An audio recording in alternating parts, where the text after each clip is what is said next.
Como saber se um medicamento está ou não dentro do rol de procedimentos da ANS? Olha, pergunta bastante comum, muitas vezes feita até por advogados a mim dentro das aulas de pós-graduação que eu dou, e eu vou tentar hoje desmistificar isso já ao público final, colocando essa informação disponível a todos vocês. Eu sou Elton Fernandes e eu sou advogado especialista em plano de saúde. Também sou professor de Direito Médico e Hospitalar e da Saúde em cursos de pós-graduação voltados para médicos e advogados em todo o Brasil, autor do livro Manual de Direito da Saúde Suplementar, e meu objetivo aqui é desmistificar para vocês as principais regras do setor dos planos de saúde. Vamos lá.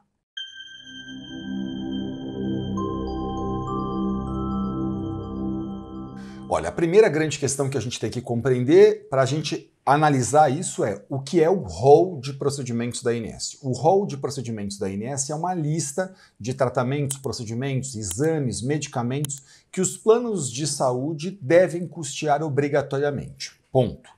As operadoras de planos de saúde olham para a regra do rol da ANS a fim de que elas definam se esse tratamento, medicamento tem ou não cobertura. Então elas vão olhar para isso especificamente. Vejam o seguinte, a operadora olha para o rol da ANS, mas a justiça, eventualmente, ela não olha tanto para o rol, ela vai olhar mais para a lei. Por quê? Porque a lei dos planos de saúde diz que mesmo que um tratamento não esteja no rol, é possível que a operadora de plano de saúde libere isso. Na verdade, a lei fala que a operadora deverá liberar isso se esse tratamento estiver em acordo com a ciência, tá? Mas você está me perguntando, por exemplo, mas eu queria saber se o meu medicamento, se o meu tratamento, ele está dentro do rol de procedimentos da ANS ou não.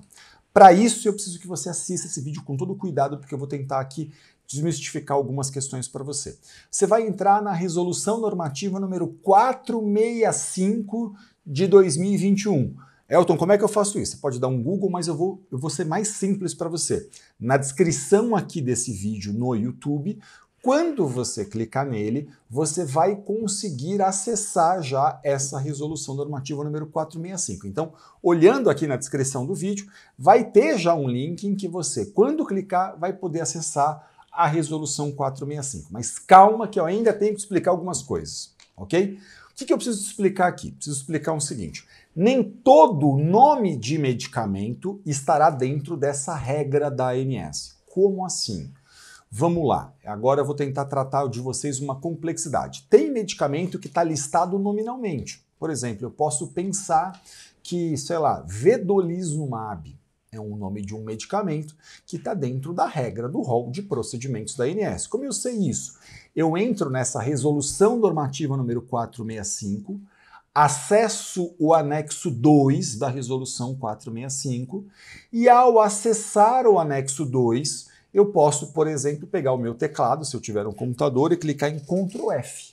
Um Ctrl F, ele vai dar um Ctrl de buscar, vai dar um controle para buscar aquele nome que você quer. Você pode buscar, por exemplo, o nome do medicamento. A primeira grande questão é o seguinte, não pode colocar o nome comercial do medicamento, porque não vai encontrar.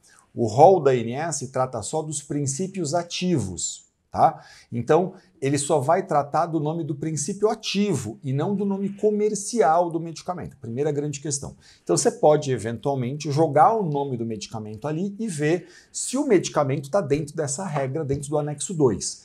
Ele não estará no anexo 1, não estará no 3, não estará no 4. Se ele tiver nomeado nominalmente, ele estará no anexo 2, ok? Então, assim, esquece. Sei que estou falando aqui, dou aula dessa brincadeira, então vamos lá, anexo 2, se você quiser saber o nome do medicamento, você vai jogar o nome do medicamento no anexo 2. Acontece que em algumas situações a ANS estabelece um tratamento sem colocar o nome do medicamento.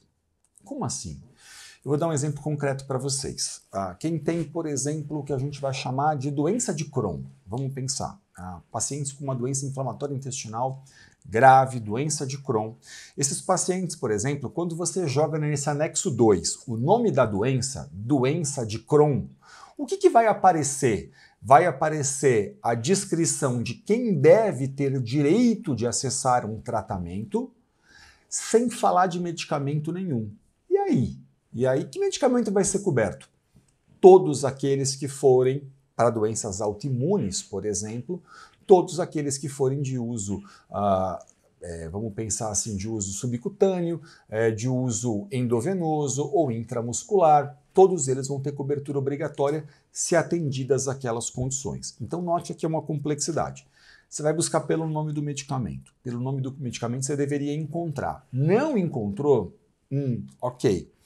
Eu sugiro que você pesquise pelo nome da doença, ok? Porque aí, pelo nome da doença especificamente, você pode ver se está dentro dessa regra da ANS. E ao estar na regra da ANS, você compreenderá então o quê?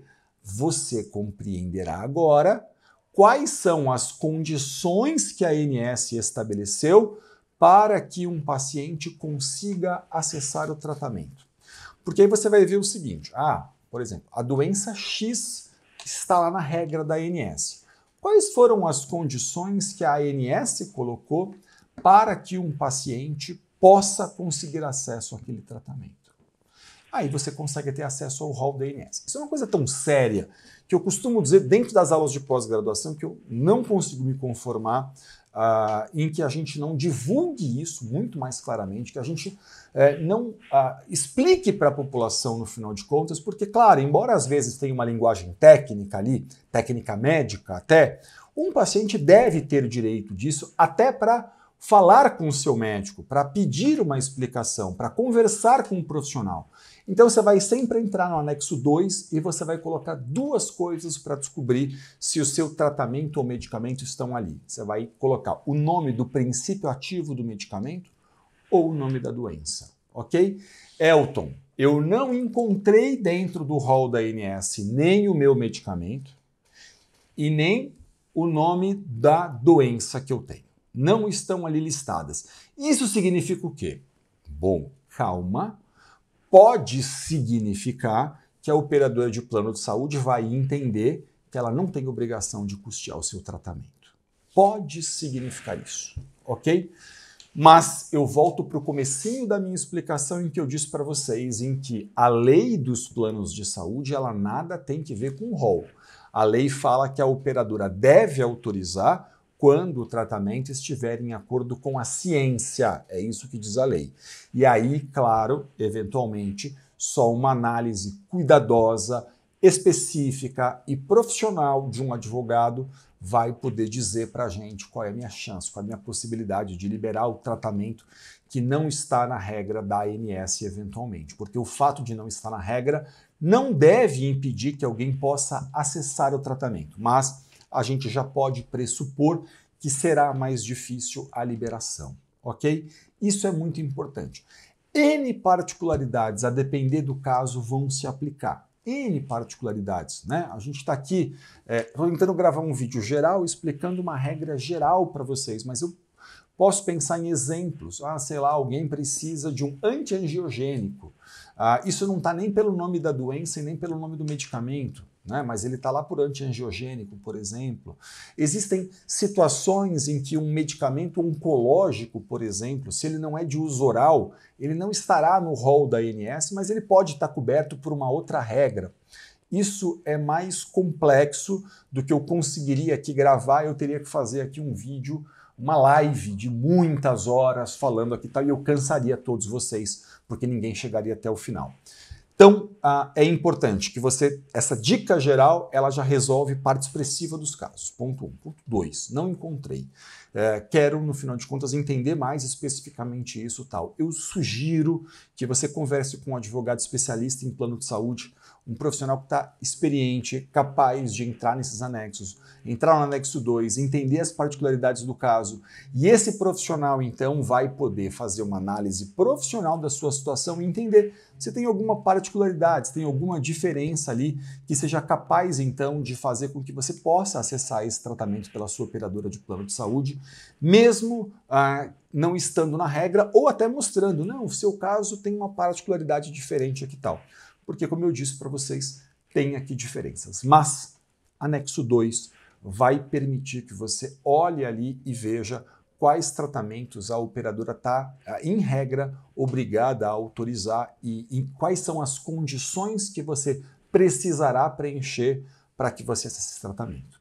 Eu espero ter sido útil a vocês, muito sucesso e qualquer dúvida, deixe seu comentário aqui, é um prazer poder interagir com vocês. Mais uma dica muito importante. Mesmo que você não conheça um advogado especialista em plano de saúde aí na sua cidade, saiba que hoje um processo é eletrônico em todo o Brasil e a gente está muito habituado, enquanto todos os advogados hoje, a classe inteira de advogados está muito habituada a trabalhar online, de forma que nada impede que você faça uma consulta online com um profissional experiente, especialista da sua confiança, para que você possa entender as particularidades do seu caso. Que tudo fique bem e até o próximo vídeo.